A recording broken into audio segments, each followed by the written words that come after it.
আসসালামু আলাইকুম, সবাইকে অগ্রিম ঈদ মুবারক। সবাই কেমন আছেন অবশ্যই জানাবেন, আমার সালামের উত্তর দিবেন।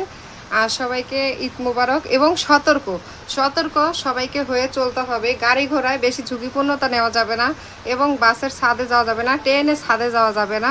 সবাই আমরা মায়ের সন্তান, মায়ের কোলে সেভাবে যেন আমরা পৌঁছিতে পারি, কারণ আমাদের বাবা মা অপেক্ষা করে রয়েছে। একটি বছর পর আমার সন্তান আসবে আমার বুকের ভিতর ফিরে। আমার প্রত্যেকটা মা এবং বাবারা সবাই আশা করে বসে আছে।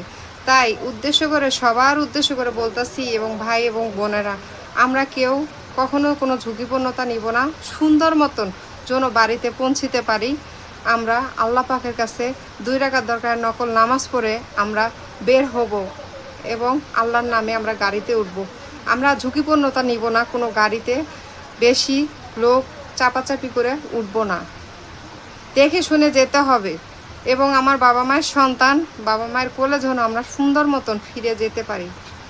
এবং আপনারা পকেট এবং সারা মাস যে ইনকামটা করেছেন সেটা সেভাবে নিয়ে যাওয়ার চেষ্টা করবেন, যেন সেটা রাস্তাতে না হারায়।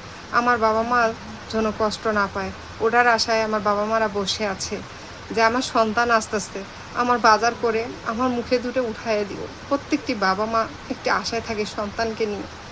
সেম আমারও ফ্যামিলি সেরকম থাকে, আপনাদের ফ্যামিলিও এরকম থাকে। তাই আপনারা সবাই নিজে সতর্ক হয়ে পথঘাট চলবেন। যদি ভালো লাগে অবশ্যই শেয়ার করে আমার পাশে থাকবেন। আসসালামু আলাইকুম।